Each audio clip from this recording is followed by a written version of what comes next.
cake slash bake. It's our second episode of this kind of second season, if you want to call it. We had a first season where we had almost 2 years of uninterrupted, I think almost every week, except for the holidays, of shows. We took a little bit of a break, I think 3 months, and now we're back. I think it's a really good time to be back, and we're discussing these things. Last week, we had a bit of a catch up on what happened in those weeks and months, and today we're going to discuss what's happening in the markets right now. November, reflecting a bit, maybe looking a bit into December. We're going to look into what happened in Binance over the past week. Obviously, this was the major driver. We've seen some uncertainty around Bitrex closing down. We have seen some uncertainty with Kraken. So I think these are things to address. Obviously, institutional fund inflows. We have seen ETF, hopium / FUD. It always kind of swings a bit. We have, on the one hand, people talking about inflation, other people talking about deflation. Reminds me a bit of a year ago. We had similar conversations. So we have Metachain, a lot of projects going live there, a lot of stuff happening. I made a short video yesterday on the channel here. So yeah, quite a lot of action. Fabio, how you doing, sir? How's everything? Give us a bit of the bird's eye view on all this. Hey everybody. So market-wise, you already gave a pretty solid overview. Maybe we can already go slightly into the details, because price-wise, we haven't really seen the market doing anything, which is kind of surprising to me, especially because we saw major things happening surrounding CZ and Binance. Do you want to recap that maybe? Do you want to recap that and maybe, Yeah. I don't know, share on, yeah.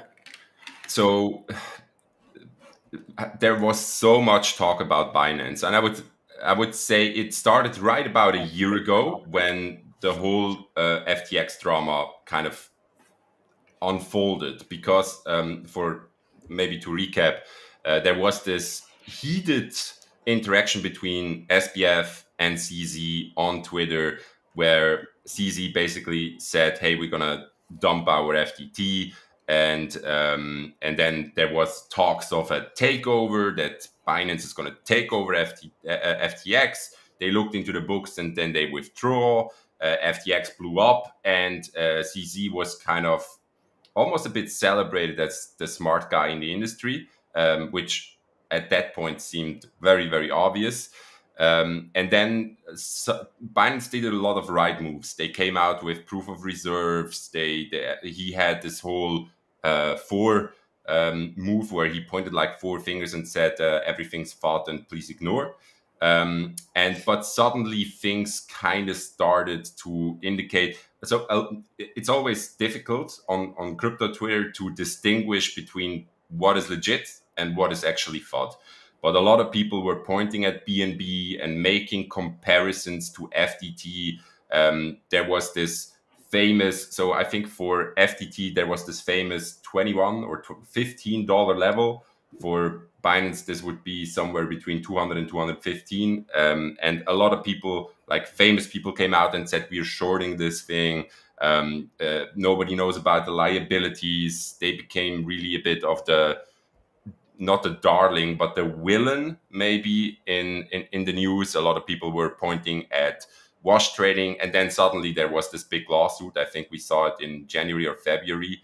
The first SEC edition. Yeah. The SEC. And I think initially it was against 4 people within Binance and Binance itself, and they accused them of trading against their own customers, money laundering, and many more things. And as well, CZ was he handled it very good initially, but as the year moved along, I think allegations became a bit more critical, and there was a second lawsuit, this time by the DOJ, Department of Justice. No, the second one was CFTC. So Commodity and Exchange Commission. Yeah, DOJ just came out now. Yeah. There was another one in between. Sorry, I skipped one. And so it became increasingly difficult, and DOJ is serious stuff. So I mean, maybe just to lay this out for somebody that doesn't understand. Let's say I start my own coin, it goes into the billions, and I'm based here in Europe. and I have a foundation in Switzerland or something like that. The SEC cannot really do something. If they want to, give me a note and say, hey, please respond, I can just basically say, no, I don't. If the time runs out, they are going to escalate this. They're going to involve the DOJ. They can get me anywhere on the planet. They can involve Interpol, and this is serious stuff. If the DOJ is involved, it's serious. So, and eventually the DOJ was involved, and they are asking 4.5 billion in a settlement, which they agreed to, and they also want to have CZ in prison, which he posted bail for, and now they're putting him at a flight risk, which kind of, yeah. So that he's basically going not really to jail, but sorry, I forgot the word, in custody, I think is the right. Yeah. Now I'm not sure. Yeah, the question really is going to be what's going to be the sentencing actually in February. Yeah. Mm. Yeah. So he's probably going to be hold tightly until February, and yeah, the whole thing kind of But the escalated final very, decision on very. that is still out. I mean, I think at the end it got pushed up, pushed up, pushed up. So I think a district judge said he should stay, and then it got pushed up. And I think there's still a decision pending whether he can actually go back to the UAE or not. From my latest information is that there's still a decision pending. I think the news right now is just very sensational because there's just not much to report on. So they love to in my opinion, they love to kind of twist a bit of the facts. And from the latest thing that I read was this morning was that basically a district judge, yes, denied, but then now they are waiting for a higher kind of position to make a decision on that. Yeah, and so Binance. The crazy thing is, they are by far the biggest exchange when it comes to volume. They have the most coins, they have the most customers, and so on. And just the amount of craziness that kind of comes to the surface, like I don't know, it started with a statement from, I think, their CFO, so financing lead, and he said we are basically running an unregistered security exchange, bro, on Slack. Like, this was a quote, and then it went into, they basically they flagged accounts that for money laundering, deactivated those accounts, and told them to just sign up again and don't get caught next time. Like, Did you watch that literally. Coffee Silla video? My God, I did, and it's absolutely insane. Yeah. So they basically they were looking for money laundering and terrorism and all of these things. They were deactivating those accounts, but at least in this one instance, they were basically just telling them, okay, hey, we caught you this time. Don't worry, just sign up again. And Yeah. like, stuff that cannot happen at a business level as Binance is right now. And yeah, that's bad, of course. I mean, and obviously CZ, he said, I'm guilty, and I made mistakes. I'm stepping down, which I think is the right move. The surprising thing is that BNB has not really reacted. The market has not really reacted. There isn't a lot of, I don't know, I mean, strong. BNB is down 12% over the last 7 days. I mean, while the rest of the market has really stayed flat. So, I mean, like, is this a Yeah. real reaction? I'm not sure, but considering that, I don't know, Binance may be supporting the BNB price, who knows, right? I mean, a 12% drop in this kind of case is, yeah. I mean, yeah, maybe not big, maybe big, yeah. Hmm. Yeah. What are your thoughts on this whole thing? Um, Did I miss something in the summary, or? no, I think if I can just add a few thoughts. I mean, I think we have heard about something around the DOJ for what, 6 months now. Um, there have been I've had these conversations also with people here in Singapore. I don't think there was much of a surprise. Also not. I think on. I don't know. We can discuss if it's a surprise that their fine is 4.3 billion. Not sure if this is a surprise. I think it's so difficult to gauge how much money does Binance have. What is their profits? We calculated this a little bit internally, kind of trying also to calculate based on how big we are as a company, and then kind of knowing the numbers that Binance has to kind of extrapolate that a bit. I know, difficult to kind of gauge, but my gut feeling is that, for example, 4 billion is about 1.5 years in profit for them. I think that would be a somewhat a ballpark number, right? Now the question is, how much did they pay out already? What are dividends? Did they pay out the profits? How much does CC take of that? Like, there's a lot of question marks, obviously, right? So I thought that was a bit of a question. And then to me, it just reminds me a lot of the BitMEX playbook, right? So very similar, obviously larger scale, but Arthur Hayes there had, I think, a year of house arrest in Miami. And so, I don't know, maybe CC has something similar. Maybe he has a little bit more. Maybe he gets 18 months of house arrest. And sure, I mean, anything is better than prison.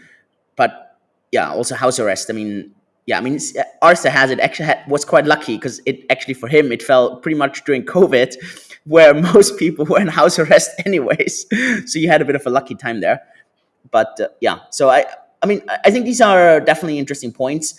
The question to me really is, what do you think this means for the crypto industry? Do you think this is a net positive? Do you think this is a net negative? And I think it's going to come down to a couple of questions. How relevant is the money laundering? How relevant is the money laundering for crypto? Right. So I think that's going to be a key one. Is this simply going to go to other avenues, or is this now completely going to dry out? How much is the general TradFi market gonna see of a reputation increase that Binance is kind of proper now? Because a lot of people are always saying, "Oh, this is like so important," but is it really, or is it just people talking on Twitter about this? Right? Is this to me? I posted this on Twitter as well. As long as Binance was there, everyone was like, "Oh, Binance is still there. This is bullish." And then Binance was kind of like, CC got ousted, and then it's like, "Oh, CC is out. That's bullish." Right? So obviously, like, whatever happens in the world, crypto always says it's bullish. So yeah, so I don't know. How do you see this? I think these are probably some key concerns now when we go a bit to the investor mindset, people's mindset. What does this mean for crypto? So the nuanced take or the conspiracy take? Both. I like, and especially from you. I mean, I love to have the conspiracy take. I mean, sure. Okay, so nuanced. It has both ups and downsides. On the one hand, of course, Binance is the biggest player, but obviously, and all of us knew that their volumes are not legit. That has been in talks since years and years. That it's a lot of wash trading. It's a lot of inflated volume, and probably in the long run, it is very healthy to get players that are not behaving as they should, a slap on the wrist or a big slap on the wrist, or even out of the market. There you can have discussions what it eventually means for Binance. So the only distinguishing factor that I would give for the example that you made with Arthur Hayes and BitMEX when it comes to CC and Binance is Arthur and BitMEX never had their own token, which Binance and CC have. And the thing that I'm worried most about is how much of their balance sheet, how much of their liabilities are connected to BNB. Is this something that can blow up FTT, FTX style because they kind of massaged or inflated their balance sheet with their own token? Is this a problem? Do they have, look, of course, they have the proof of reserves. They actually have the customer funds. So it's not like FTT that had a big hole, but what are their liabilities? Do they have a lot of liabilities, and do they cover those liabilities with their fund? So these are the questions that could really devastate the industry. If this is a hole that is not covered, this could be devastating. If everything is for the book, it's probably just going to end up in more lawsuits, a lot of money for the lawyers, settlements, whatever, and Binance is going to keep running their business. Of course, they take a big hit, but it's like BitMEX still runs. They still have their services, but they're not the biggest player anymore. You have many others that came for them. But they're still, I mean, one has to say they didn't go to zero. I think that's also important. When we say that Binance is going to lose importance, doesn't mean it's going to go to zero. It's just like comparing it to BitMEX, yeah. Yeah, and for BitMEX, so BitMEX initially, before the lawsuit, they were the biggest, the number one, the only player, and now you have Bybit, Femex. What is the other one? Yeah, you have three or four other really, really big players that are in these leveraging markets and that do it better or better than BitMEX and kind of took a lot of their business. And the same thing could happen there to Binance as well. That's probably the nuanced take. Yeah. Okay, conspiracy. So if I really want to go all out, then I really should have Go brought all my out, my. man. Yeah, that's all out. Okay. Tinfoil So hat is on. We don't see it right tinfoil now, hat but is on. Okay, so TradFi is not giving up crypto. They are gonna take over crypto. And Coinbase is their darling. USDC is their baby. They hate USDT. They hate Binance because it's overseas, because it's intransparent, it's not regulated. What they want to do is, and like if I would even to make a prediction with my tinfoil hat on, is they are going to go after USDT. They want to make Coinbase their darling and USDC their baby and go after everything else. They want to get Binance out of the way so they can own the volume, they can control the markets, and they want to give it to their friends. They want to look at BlackRock and Fidelity and Vanguard and all of these TradFi companies, State Street, whatever you name them, that they control the gorilla share of the market and get everything else out of the way. And how would you do that? But you would probably start with going after all the other stable coins because stable coins are the thing that kind of gives you the grip. And if you get BUSD and TUSD and USDT, if you get them out of the way, you get most business out of the way as well because these trading pairs have the volume. And then you basically just shove it over to USDC as the only legit stablecoin, meaning the business kind of gets sucked there because how can you trade and be in crypto without these stablecoins? That's the my conspiracy take. Yeah. I don't know if this is so much conspiracy. I agree on the tether thing, and I mean, I think for the US, it's quite difficult to actually attack tether if you believe everything that's there, just because there's so much outside of the US. And I would even say this. I mean, I think today, if you look at the last like influenceable factor that is a massive uncertainty in the crypto space, it's still tether. I'm not saying tether is unbacked. It's not what I'm saying. I'm saying there's a lot of uncertainty around it, right? That's real, and that's just the case. That's the nature of it. And I think everything else, whether it did the CIA create Bitcoin, is Satoshi bad, is Satoshi good, is Satoshi alive, is he dead, all these questions, right? They are like, we have very little influence over them, and we just accept them as they are, and we just think, look, if it didn't blow up already, then why would this blow up now, right? So I think that's a fair assessment. But on Tether, I think whoever the regulator and the entire industry, there's something that we can do about it. And I think that's the last big question mark. And I still think that if the Bitcoin ETF or the Ethereum ETF gets rejected in the next 2 months or 1 month, 6 weeks, I still believe the number one reason would be the SEC's fear around Tether. And I mean, whether that fear is justified or not, everyone has to answer for themselves. But I don't think you're so far apart from the conspiracy theory here. I think that's very legitimate. Again, for me, and I mentioned this several times, as long as Binance doesn't just disappear overnight, as long as this is a gradual decrease of importance and other exchanges and other platforms, hopefully also us as Bake, step in there and take part of that importance, that is going to be, I think, a net positive for the industry. And I do believe that, for example, if that if the legitimate use cases, right, were strong enough, then they will find their ways and they will keep being used. And I think that's going to be a key kind of factor in all of that. So I I mean, as long as Binance had stayed around and had focused on doing more legitimate stuff, I think that would have also been a net positive. I'm not so sold on that TradFi once like feels better now about crypto just because Binance is out. I'm not 100% sure about that.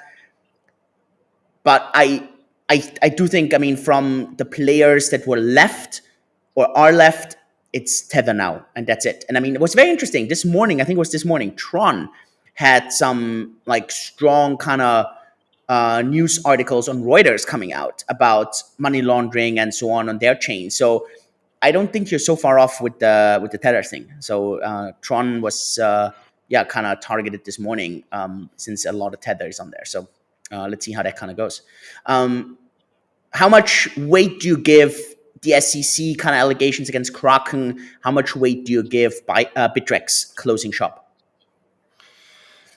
Okay, so I think I don't get why they are moving strong against Kraken, because I think what Kraken. Okay, maybe I have some bias there, but Kraken is by far my favorite exchange. No, I have no affiliation there or anything, but I'm using them for like 7 years, and they, if there is a business that does legit business, uh, it's Kraken and Coinbase. Like both of them, I think you told me that 2 years ago that Coinbase has more than 50% of their whole staff is compliance. Yeah, At one point it's it was nuts. like that. Maybe it's even more or less now, but it was at a point in Yeah, time it was over 50%. 50% of Coinbase's staff is lawyers, compliance people, and so on. Yeah. And I know that Jesse Paul, right about the time when FTX went down, he went on Bloomberg or CNBC or some TV station, and he mentioned that the whole team that is working on FTX, the whole tech team was, I think, 200 people or so. And he mentioned he doesn't know how they do it because only their security team is more than 200 people at Kraken. And Mm. they don't do the same kind of customers and volumes that FTX did. And look, if they are serious about they are serious about two things. Jesse is a great CEO, in my opinion. That it's a great service. They focus on security and they focus on regulation as well. I don't think they have as many compliance people as Coinbase does, but Jesse Paul also came out and said they are going to fight to the death against the SEC, and I fully support that. So they basically in January they bent over, like a straw in the wind, like a piece of grass in the wind. The SEC came, they made allegation about, I don't know, I think it was Ethereum and staking and some secure, and they instantly settled. I think 30 million or so. They just said, okay, we're going to settle. We're not going to fight this. And now they are going to fight, and I think rightly so, because the SEC has a history in this industry to lose. You could say that by now. And I think, look, Kraken has money, they have resources, they know their business, they know their shit, and I think they have a fair chance of winning against the SEC. And if they don't win, they at least can kind of put this out, and they are not an easy target. Maybe the SEC thought, okay, they bent over once, maybe they're just going to bend over once more, and we can get an easy win. I don't know why they're going against Kraken, because there's so many other players that would be a lot more obvious.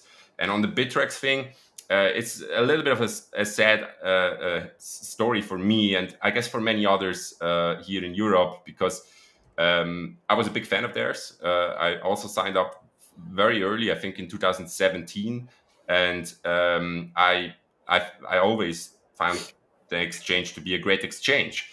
I know why they closed shop in the US. Of course, you get in the crosshairs of the SEC. It was a young team. They were early, and they were like, okay, we're just going to focus on the global thing.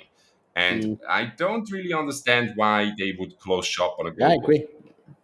Um, so yeah, and I'm very sad The that they did. only reason I could just see is that outside of the US, it wasn't profitable for them. That's the only thing. And people still underestimate how profitable the US is. And I mean, Coffee Silla or someone said that I think the US business for Binance was about 20 or 25% of their entire revenue, even though it was like completely small, limited, excluded, and it was such a large chunk. So it could easily be that for someone like Bitrex, losing the US part didn't make it meaningful to continue the business. And I think maybe that's the only explanation I can have. Yeah, yeah. And I don't know. It's kind of crazy that we see these big players go. Like I can see there's so many smaller exchanges that not a lot of people talk about. But I would, yeah, outside maybe the US and Europe, you definitely, like, the big two are probably KuCoin and Binance, of course. Yeah, OKX, Okay, Gate.io. yeah. Yeah. Yeah, I'm not sure what's happening there regulation-wise. The US is definitely the pulling horse when it comes to all kinds of legal actions right now. And I don't think they are going to slow down, just by the looks of it. Yeah, and there are sometimes it gives me a little bit of worry also what you just said. So I always was expecting, I think even in May or during the summer when we were actively doing the Twitter spaces, we both of us then said we probably look at a January timeline for an ETF. I still think January timeline. I cannot foresee this happening this year. Maybe I'm completely wrong on that. But now, the longer we go, the more worried I get, because of course Binance is now out of the way, which they specifically said in the denial reasons. But if they would state another reason, a new reason that they haven't stated yet, it would be tether, and that would put an ETF approval off the table for probably a long time, because that's not a thing we can target or fix. It's that the whole industry or all volumes on so many exchanges depend on tether. But if this is going to come true, I'm expecting a lot of lawsuits, maybe even one against Coinbase to delist tether. If we're going to see this over the course of the next 4 or 5 weeks, I think an ETF approval in January is no longer possible. That would probably be the conclusion that I would make. I mean, interesting point. Didn't consider that, but you're right. I mean, now that you mention this, yeah, I mean, could be that. I mean, yeah, Gary Gensler also just wants to make a political statement here and just says, you know what, fuck it, let's just reject it. I know I'm wrong, and I'm gonna get sued left and right, or the SEC is gonna get sued left and right. But let's just be funny, you know, like, oh, do you think the crypto bros are winning? Oh, let me show you how you're winning. Let me dump this thing by 30-40%. Have you heard what Katie Ark thinks what his reason is why he is not approving the Bitcoin ETF? No, tell me. I think it's the most interesting theory I've ever heard. So she says Gary understands Bitcoin, and everybody who thinks he doesn't understand it doesn't know Gary's history and how he thinks in his statements that he made pre 2018. So he was a professor at MIT and he gave courses on it.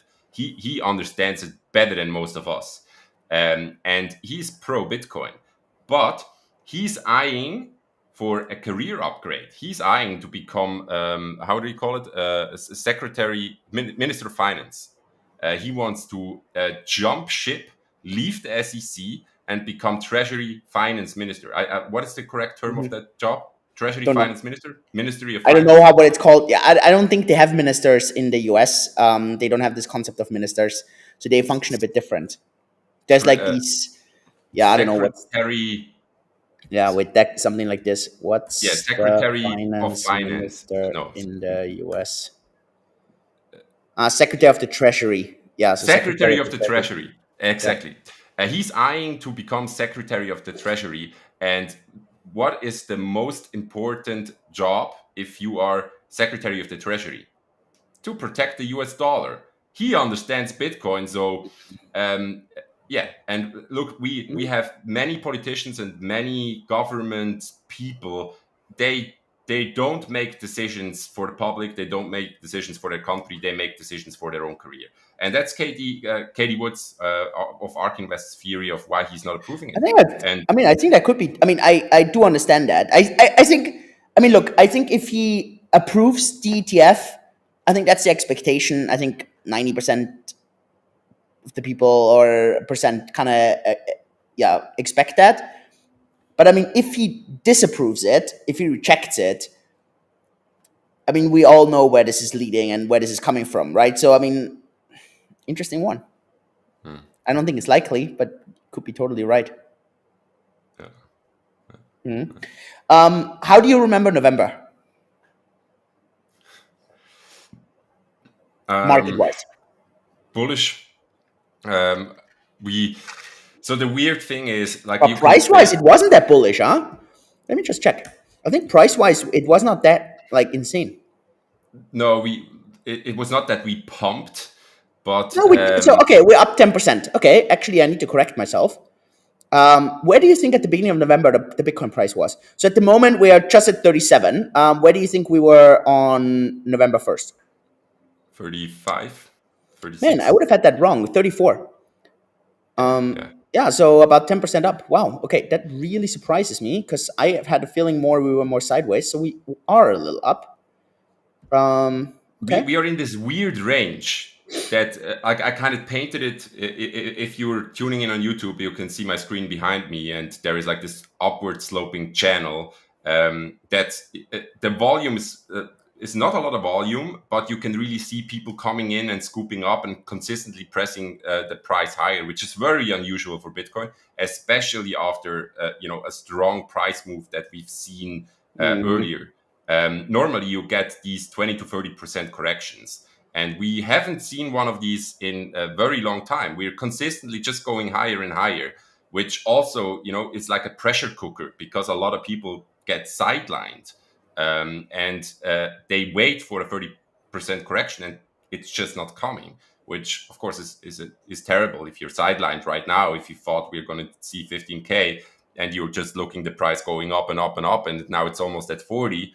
Yeah, terrible. But for me, November, besides Binance, was pretty boring. There were not really major events or anything, and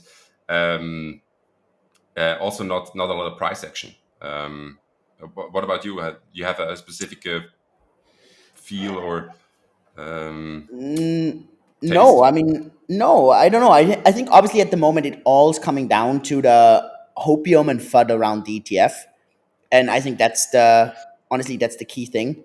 So that's really what matters. And that's the entire focus. Again, I think the entire chart stuff, sure, it works as long as there's like so much uncertainty around it. But at the end, let's be honest, right? No chart is going to tell you that the price is going to go down other than, let's say, the ETF gets rejected. I don't care what the chart says. Like, the chart can tell me whatever, can be the most bullish setup of my lifetime. If Gary Gensler comes out and says ETF rejected, I tell you, I don't care what the chart says, the price is going to go down, right? And the same the other way around. The chart could look so bearish. If Gary Gensler comes out and says, oh, approved, I think the price is just going to go up. So that's at the moment. Everything in the middle right now, I get it. Like, if you're a trader and you love working with charts, maybe right now there's some kind of alpha that you can generate out of this. Could be. My play right now is simply to dollar cost average. I just don't want to deal with all this crap. Again, I dollar cost average on Bake. I do my Bitcoin, Ethereum, DFI. I play the long game here. I'm totally fine with this. I don't know. I see this very relaxed at the moment. I know this is tough. Like, the waiting, I know the waiting is sucks. I hate waiting myself. I wish all this would be passed already, but that's just part of the game. So yeah, that's, I don't know. December. What do you think? What do you think December is gonna be like? It, so for me, this situation is a bit different than in all other cycles that I've been in before, or all other times, because I have a personal bias, because I am slightly under allocated. I would wish that I'm 80%. I have 80% of the allocation that I want to have, and I never had this much Bitcoin. Um, that's actually not true. I'm almost at my all-time high when it valued in Bitcoin. But I kind of guessed or hoped that I would have more time to accumulate between, let's say, 20 and 25. And that kind of didn't happen. So I have this one side inside of me that kind of hopes that we are going sub 30K again. So I have a little bit of time to accumulate that cheap prices. And I know for the fact that many others out there have the same situation, because a lot of people thought, hey, we're going to see lower prices. You had these very famous people on Twitter, a lot of bears like Gareth Soloway, like Crypto Capo, I don't know, even Peter Seihan or Doomberg, or like people that are not in the industry, that were calling for $10,000, $12,000 Bitcoin, which of course never happened. And a lot of people got sidelined and are still waiting for it. And there is this one side of me that kind of thinks this has some validity, that we kind of, so for example, if Gary Gensler comes out and says denial, everything's denied, nothing is going to get approved, I think the market is going to respond heavily.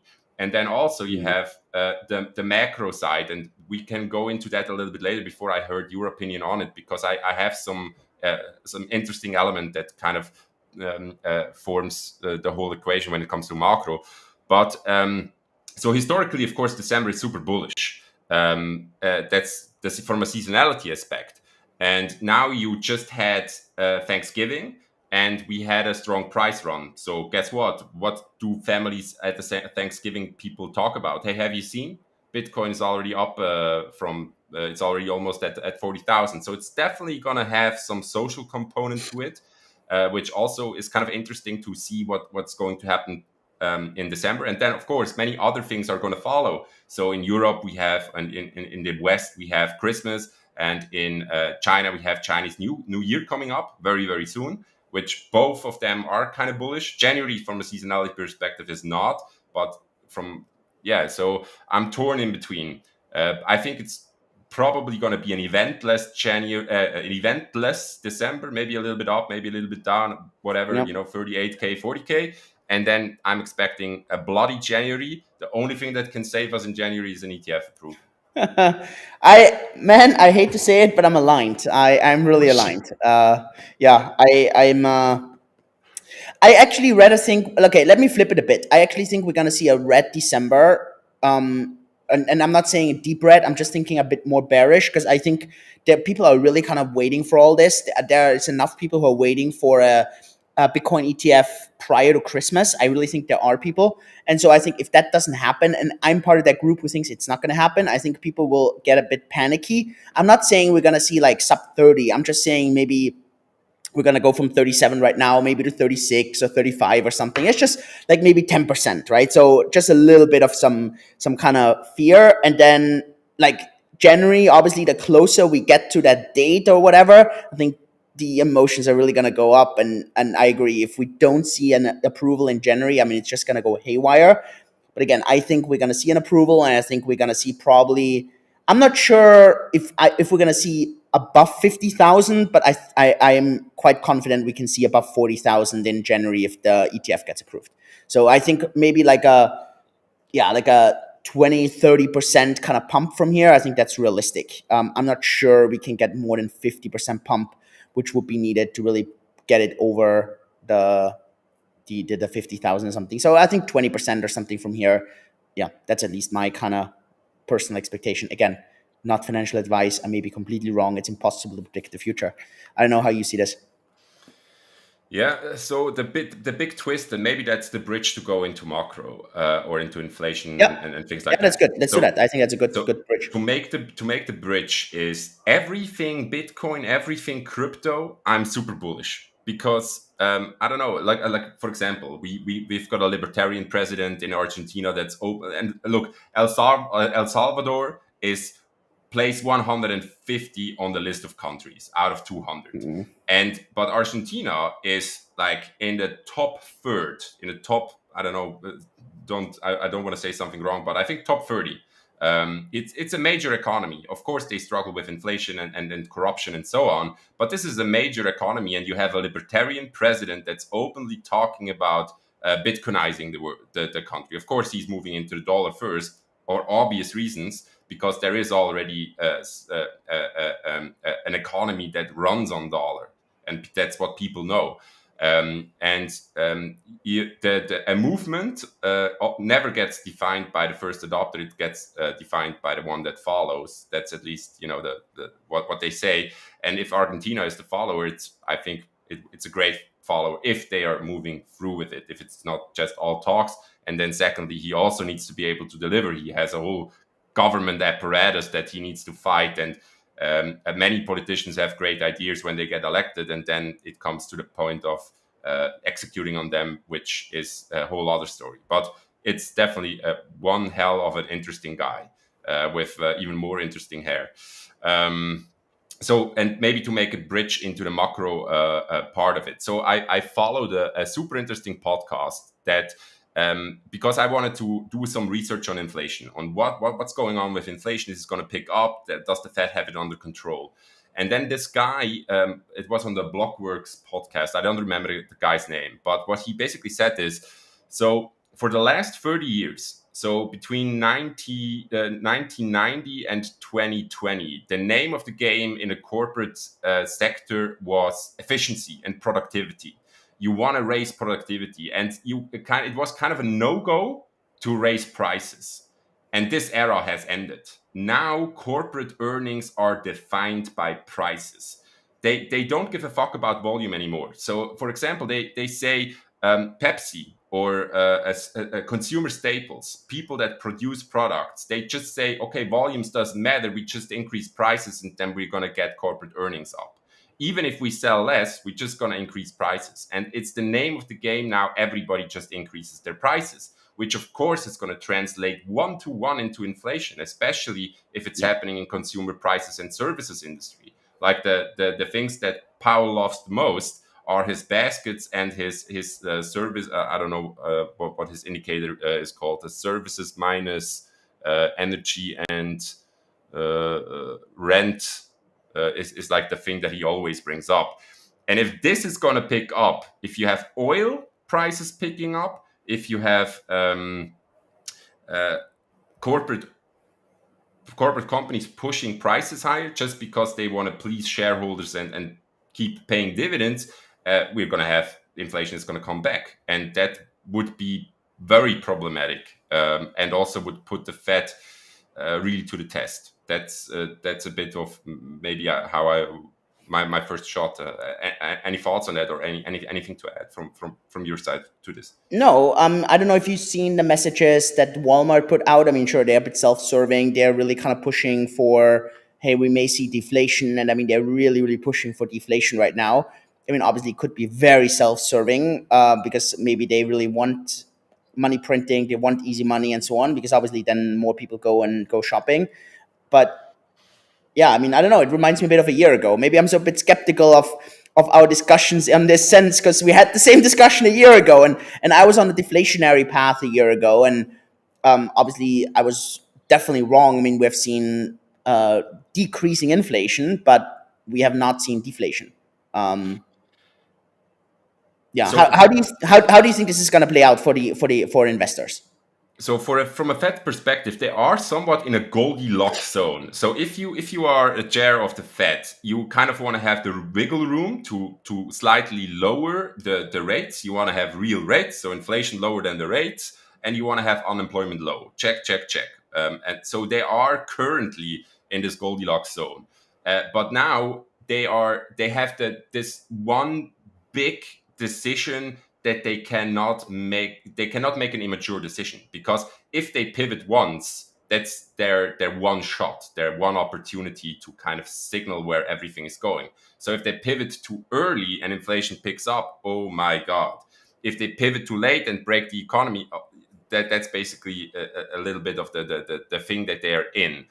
And now we just now see unemployment slightly picking up, inflation also slightly picking up. So both one good for the Fed, one not so good for the Fed. How what do I think is, I hope they will get somewhat of their way, because right now it's just the economy needs to have a correction. We need to have somewhat of a recession, and I hope that this is the case. I hope we are going to see a recession, and I hope we, like, I don't know, maybe the best thing, or a good thing could be that everything gets a bit more delayed, that we don't have a January ETF, but that we have an early next year recession, a Q1 recession. The ETF gets delayed, and during, I don't know, summertime or into the autumn, they are going to ease, and we see the halving taking effect, and we see the ETF that would be even better than an early ETF. I kind of really hope we not see an ETF soon. I really hope it takes a little bit more time, because of all that macro related madness that I cannot really make sense of. Maybe a question to you here. Can you see a realistic, a probable scenario that with rates this high, with the the situation with the election year next year, can you see the Nasdaq and the S&P just not caring and just chugging along, making new highs and going into a bull Dude, we market? are at we're almost at an all-time high right now. I think that's the bonkers part. But couldn't this just be an inflation-adjusted second top? Sure, And sure. I like Bitcoin am did? very cautious right now on the stock prices, right? So I actually think we're going to see lower prices going like in the next couple of months. But I don't see this. I mean, and I'm part of that camp. I don't think we're going to see a soft landing in summer. I mean, we discussed this last time. I'm in that camp that thinks we're going to see a maybe not like a crash, but I think we're going to see a harder landing than most people want, and I think that's still going to scare a lot of people. So I'm part of that camp. Yeah. So no, I'm aligned there. Before we close, Fabio, two things. Give us a bit of a overview on what's happening in the DeFi chain, meta chain kind of land. I made a super short video on this yesterday, but you definitely have the better insight. What are the highlights there? What's going on? Yeah. So walk us a bit through there. We talked about all the other coins. Let's talk about DeFi chain. Yeah. Okay. So maybe for everybody that doesn't understand the scope of this, Defichain, which was initially a fork of Bitcoin, a non-Turing complete chain, launched its EVM layer, the meta chain layer, which is EVM compatible. So EVM is Ethereum virtual machine, and that means it opens up a whole universe of people coming and developing, because everybody that knows how to develop on any EVM chain, which is the majority, I would say 80% of the chains out there are EVM compatible or built on Solidity or something similar. Solidity is the programming language that's used on Ethereum. So basically, the gist of it is it opens up a whole new universe and makes it open to like previous, we had a very, very niche developer community, very, very niche place. And now we are open to 80% of the devs and 80% of the chain. It makes it interoperable. It makes it, it's a great thing, basically. And we saw already, I would say, 10 legit projects are live. Another 30 are currently testing or being at the point of being live. And then the interesting thing is, last weekend there was a hackathon in Bangalore, India, which a sub team of like the Defichain Labs team, they organized it and attended the hackathon. And the hackathon is not finished. So this was sort of the intro section of that hackathon. And then you have a 10-day period where teams are competing in several different disciplines like security, smart contracts, other things, where they can win prizes. And they're building currently and coding their own projects, testing things, and so on. And next week, there is going to be a judging phase or a finishing phase, prize phase. And after that, I really expect somewhat of an explosion when it comes to projects, listing, and things happening on chain. There are some developmental works that the core team is still finishing, and I think both of them will kind of align towards next week. So there's a lot of interesting stuff going on. And one thing is that I would like to add personally, which is a bit ironic. So I'm not the biggest fan of meme tokens and things like that, but we've seen a sharp increase of all kinds of meme related things on DMC, on the meta layer of DeFi chain. And one of the interesting things, and that I kind of, so there was this period where DeFi chain tried to, we have Ethereum has Ethereum improvement proposals. Defichain has Defichain improvement proposals. And there were many improvement proposals that tried certain things to burn or to fix or to adjust or whatever. The funny thing is, or what could be a bit ironic, is that this meme craze and that this project craze that we are seeing right now has, in my opinion, a better chance of fixing underlying issues and really taking the chain to the next level and making it pump or great again than these DFIPs, which is kind of funny. But you know, here as well, the one is central planning. DFIPs are central planning, and projects are free markets, and free markets Yep. are very efficient in mysterious ways of solving all kinds of issues and bringing stuff to the next level. And I really see this, what is happening right now. I really see this as the free market kind of kickstarting And super interesting what's happening. A lot of development, a lot of projects. It's still early, but if you have time, you should definitely scroll through Twitter, maybe hashtag MetaChain, 100%. hashtag TMC, and scroll through the lists, or go to DC's Daniel Circle's Twitter account. He posts great summaries of what's going on. Super interesting, and I think Yeah. we Also, just saw the sorry. beginning. No, you go. You And go. one last point, we just saw the beginning of this, and look, I already said this in May or in March this year. What people will get wrong is they will come in the first week of the launch and they will say, why is the price not moving? Why is it not pumping? And I knew that 6 months ago, I knew that 8 months ago, and now we are exactly seeing that. And I will say the same thing today as I said 6 or 7 months ago.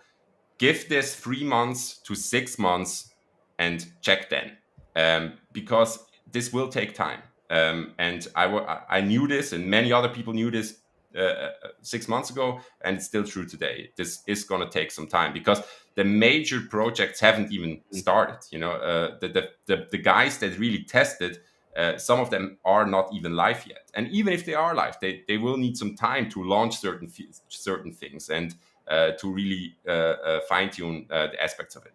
That's a bit of the my thoughts on the topic. I mean, fully aligned. I also spoke with Liam, who's leading a lot of the Defichain activity together with you, Fabio. Kind of really pushing him to organize a Twitter space also on the Defichain side to really kind of talk about all these things that are live right now. I think this would be really powerful for the community. Super helpful. I would love to join that as well, and yeah, so that's going to be quite cool. Yeah, amazing. Last but not least, if you are one of our bake elites, I think we have something cool launching for you this week if everything goes well, but I'm fairly confident. And it's just going to give you a bit of a glimpse on what we have in stock at Bake, something that we have been building for the past couple of months. And yeah, it's really going to go a bit into a really nice direction. A lot of excitement. There's going to be a lot of possibilities there. I think if everything goes well, tomorrow we're going to do a webinar for our elites. So let's see. I hope everything kind of turns out well on this. And yeah, so just stay tuned. If you're not an elite, then time to become one. Let's see if we're going to do another Twitter space next week. Let's see. Depends a bit on the content. Otherwise, definitely in 2 weeks again. And then we're definitely going to talk about that. I don't want to take too much away here because that's really not, that's not the right point in this. So yeah, but I'm very excited. Hopefully I see you tomorrow in that webinar if you're an elite. Fabio, any famous last words here for the day? Make sure to tune in next week. I'm You're not sure. muted somehow. You're muted, Fabio, just Oh yeah, sure.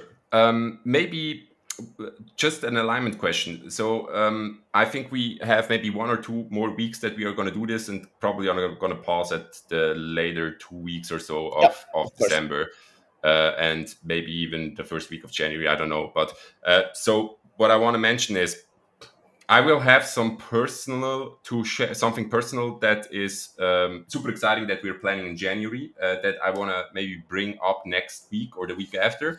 That especially if you're a European, that could be extremely interesting for you. It's a big event that we're planning to host in Europe. And of course, the usual stuff. If you missed parts of that, we talked about Binance, we talked about inflation, macro, the ETF, and so on. Make sure to go onto Bake's Twitter. First, follow them. Then, second, you can have a recording of that Twitter space on Twitter, on Spotify, on Apple Podcast, and on YouTube. On YouTube, it's also with video, so you might want to check that out as well. That's it from my side. I love it. If you haven't done so already, follow us on Twitter. Obviously, subscribe to YouTube. Give us a like. Share this stuff. And then we see you next time. Thank you so much, everyone. Yours truly, Fabio and Julian. Bye-bye, everyone.